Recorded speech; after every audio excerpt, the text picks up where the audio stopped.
రాష్ట్ర వ్యాప్తంగా తీవ్ర దుమారం రేపుతున్న ప్రణీత్ రావు ఫోన్ ట్యాపింగ్ వ్యవహారంలో రోజుకో కొత్త అంశం వెలుగులోకి వస్తోంది. ఎస్ఐబి కార్యాలయంతో పాటుగా ఇతర ప్రైవేటు ప్రదేశాలలోనూ ఫోన్ ట్యాపింగ్ చేశారని ప్రధాన ఆరోపణలు వినిపిస్తుండగా పోలీసులు ఆ కోణంలో దర్యాప్తు చేస్తున్నారు. టాస్క్ ఫోర్స్ మాజీ డీసీపీ రాధాకృష్ణరావు, సిఐ గట్టుమల్లును పోలీసులు విచారిస్తున్నారు. ట్యాపింగ్ వ్యవహారంలో మూలాలు ఉమ్మడి నల్లగొండ జిల్లాలోనూ ఉన్నట్లుగా అధికారులు గుర్తించారు. నల్లగొండ జిల్లా దేవరకొండ డివిజన్ లో పనిచేస్తున్న ఓ సబ్ ఇన్స్పెక్టర్ ని పిలిపించి హైదరాబాద్ లో పోలీసులు విచారిస్తున్నారు.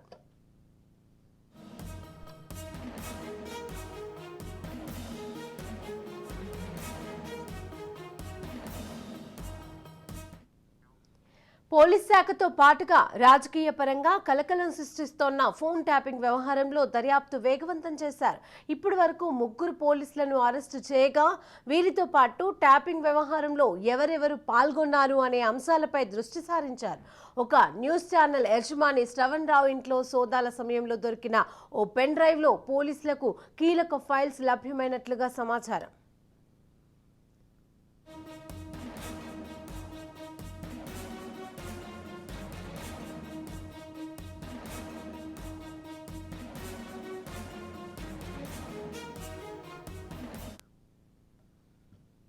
ఓ మాజీ మంత్రి తరచూ ఆయన ఇంటికి వచ్చి వెళ్తూ ఉండేవారని స్థానికులు పోలీసులకు వివరించారు. అరెస్ట్ అయిన ఏఎస్పీలు భుజంగరావు, తిరుపతన్న ఈ కస్టడీ విచారణ తర్వాత కేసులో మరిన్ని విషయాలు వెలుగులోకి వచ్చే అవకాశం ఉంది.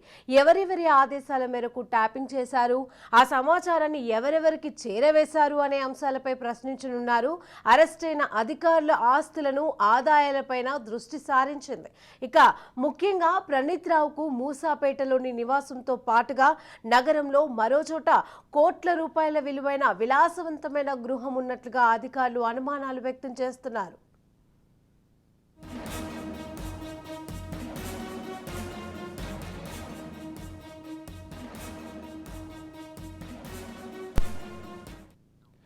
ట్యాపింగ్ కోసం వినియోగించిన సామాగ్రిని విదేశాల నుంచి కొనుగోలు చేశారని తేలడంతో ఇందుకు సహకరించిన వారిపైన పోలీసులు దృష్టి సారించినట్లుగా తెలుస్తోంది. ఆ పరికరాలను ఎక్కడ పెట్టారు, ఇతర ప్రైవేటు ప్రదేశాలలో ఏర్పాటు చేసి ట్యాపింగ్ చేశారా అనే ఈ కోణంలో దర్యాప్తు సాగుతోంది. ట్యాపింగ్ చేయాలని ఆదేశించిన రాజకీయ పెద్దలకు సైతం నోటీసులు ఇచ్చి విచారించేందుకు న్యాయ సలహా కోరుతున్నట్లుగా సమాచారం.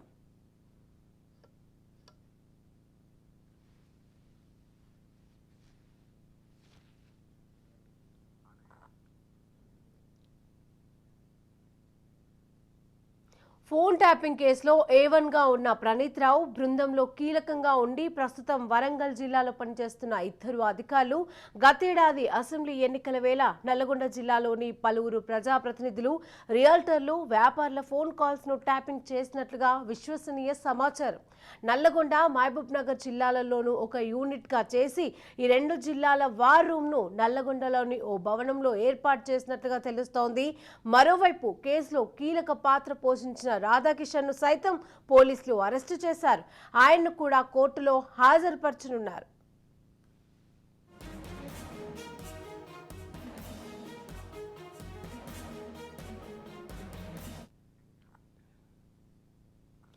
ఇదే అంశానికి సంబంధించి మరింత సమాచారం మా ఇన్పుట్ ఎడిటర్ కోటిరెడ్డి అందజేస్తారు. తెలంగాణ రాష్ట్రాన్ని కుదిపేస్తున్నటువంటి అంశం ప్రముఖుల ఫోన్ ట్యాపింగ్ వ్యవహారం. గడిచిన ప్రభుత్వ హయాంలో ప్రతిపక్ష నాయకుల దగ్గర నుంచి అధికారులు, అలాగే ప్రభుత్వానికి వ్యతిరేకంగా పనిచేస్తున్న వారు, రియల్టర్లు, వ్యాపారులు, ఇలా ఒక వర్గం అని కాకుండా చివరికి సినిమా నటులతో సహా అందరి ఫోన్లు ట్యాపింగ్ చేశారనేటువంటి అంశం సంచలనంగా మారింది. గత కొద్ది రోజులుగా దీనికి సంబంధించినటువంటి అప్డేట్స్ ప్రతిరోజు కొత్త కొత్త విషయాలు వెలుగులోకి వస్తూ ఉన్నాయి.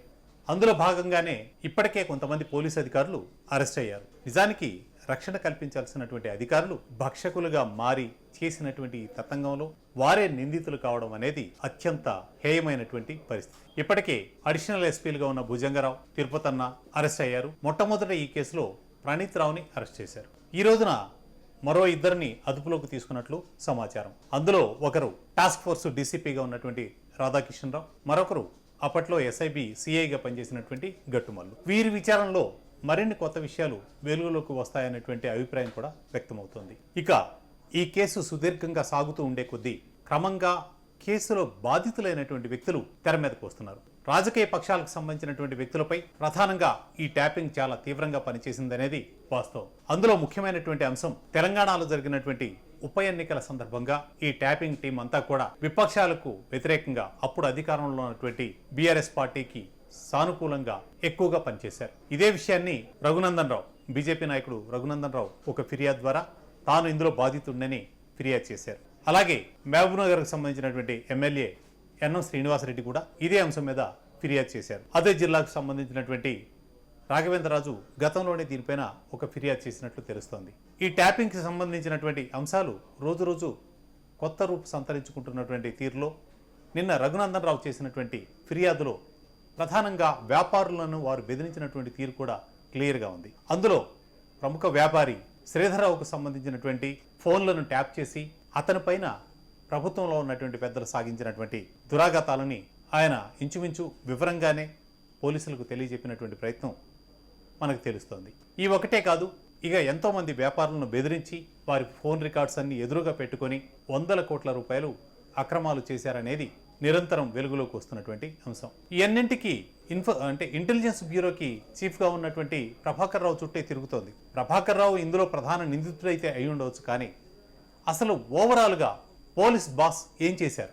అప్పట్లో డీజీపీగా ఉన్నటువంటి వ్యక్తి ఆధీనంలో ఉన్నటువంటి టాస్క్ ఫోర్స్ విభాగము, ఇతర విభాగాలన్నీ కూడా దీనికి ఇలా ఈ ట్యాపింగ్ పేరుతోటి అక్రమాలకు పాల్పడుతూ ఉంటే కేంద్ర ప్రభుత్వానికి అనుమతి లేకుండా ఈ ట్యాపింగ్ పరికరాలన్నీ ఇజ్రాయెల్ నుంచి కొనుగోలు చేస్తూ ఉంటే ఒక విభాగంలో 4 లక్షల సిమ్ కార్డులు కొనుగోలు చేసి వాటన్నిటినీ కూడా రకరకాల కారణాలతో అడ్డగోలు దందాలు నిర్వహించడానికి ఉపయోగిస్తూ ఉంటే రవిపాల్ అనేటువంటి ఒక టెక్కీని తీసుకొని ఆ టెక్కీని కన్సల్టెంట్ కింద కోట్ల రూపాయలు ముట్ట చెప్తూ ఉంటే పోలీసు బాస్ ఏం చేశారు?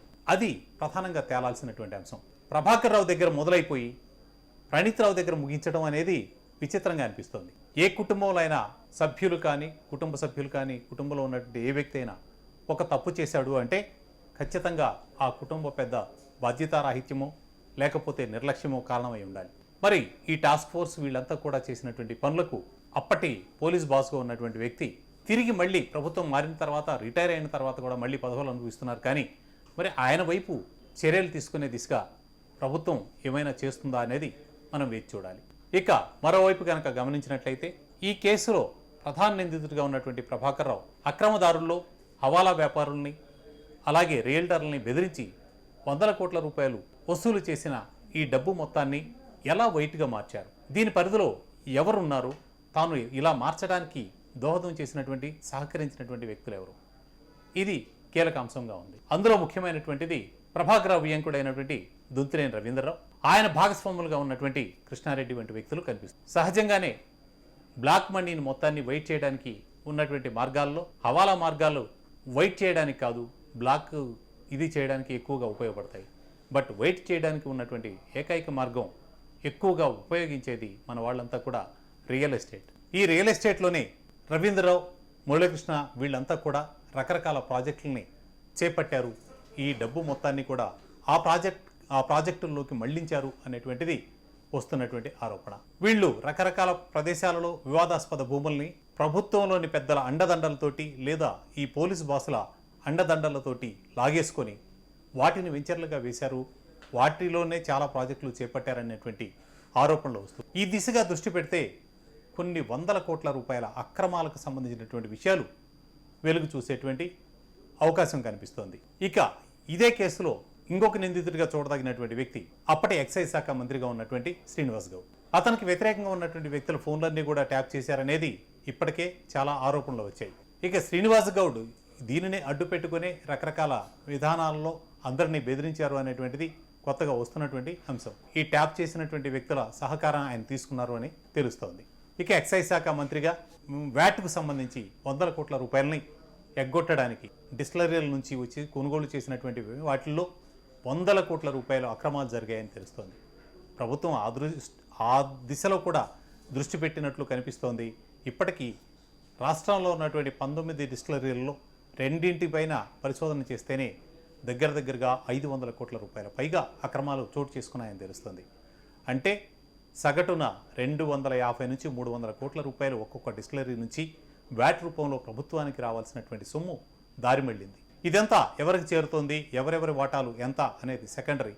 మొత్తంగా 300 కోట్ల చొప్పున ఒక్కొక్క డిస్టిలరీ నుంచి వేసుకుంటే 19 డిస్టిలరీలు 5,700 కోట్ల రూపాయలు అక్రమాలు చోటు చేసుకున్నాయని అర్థమవుతోంది.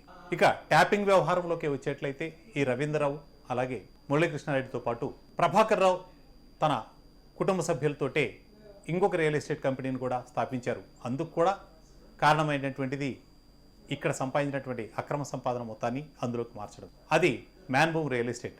దీనిలో కూడా చాలా వరకు వివాదాస్పదమైనటువంటి భూములనే కొనుగోలు చేయడం, వాటిల్లోనే వెంచర్లు వేయడం, అమ్మకాలు సాగించడం. శంకరపల్లి పరిసర ప్రాంతాల్లో ఉన్నటువంటి చాలా వెంచర్లు వీళ్ళు వేసిన వాటిల్లో అన్నింటిలో అక్రమాలు చోటు చేసుకున్నాయనేటువంటి అభిప్రాయం వ్యక్తం అవుతుంది. ఓవరాల్గా చూసుకున్నట్లయితే ఇప్పటి వరకు ఈ ట్యాపింగ్ కేసులు అరెస్ట్ అయినటువంటి 5 వ్యక్తులు పోలీసులు కావడం అనేది, పోలీసులుగా ప్రజలకు రక్షణ కల్పించాలి, వారికి భద్రత కల్పించాలి, వారి ప్రైవసీని కాపాడాలి, వాళ్ళకు ఉన్నటువంటి రాజ్యాంగపరమైనటువంటి గోప్యత హక్కు, వ్యక్తిగత భద్రత ఇవన్నిటిని కాపాడాల్సినటువంటి పోలీసులే ఇందులో కీలకమైనటువంటి సూత్రధారులుగా కనిపిస్తూ ఉన్నారు. వీళ్ళు దీనికి పరిమితం అవ్వడానికి లేదా ఇది చేయడానికి కారకులైనటువంటి వ్యక్తులు ఇంకా రాజకీయ ప్రముఖులు. ఈ రోజున బీఆర్ఎస్ ప్రభుత్వం అధికారం కోల్పోయినప్పటికీ దీని వెనుక ఉన్నటువంటి కీలక సూత్రధారులు ఖచ్చితంగా ముఖ్యమంత్రిగా వ్యవహరించినటువంటి కేసీఆర్ నుంచి షాడో ముఖ్యమంత్రిగా వ్యవహరించినటువంటి కేటీఆర్, అలాగే ఆ ముఖ్యమంత్రి ప్యానెల్లో ఉన్నటువంటి కీలకమైనటువంటి ఇంకొక వ్యక్తి హరీష్ రావు, వీళ్ల చుట్టే ఈ వేళ్లన్నీ కూడా చూపిస్తున్నటువంటి వాతావరణం కనిపిస్తోంది.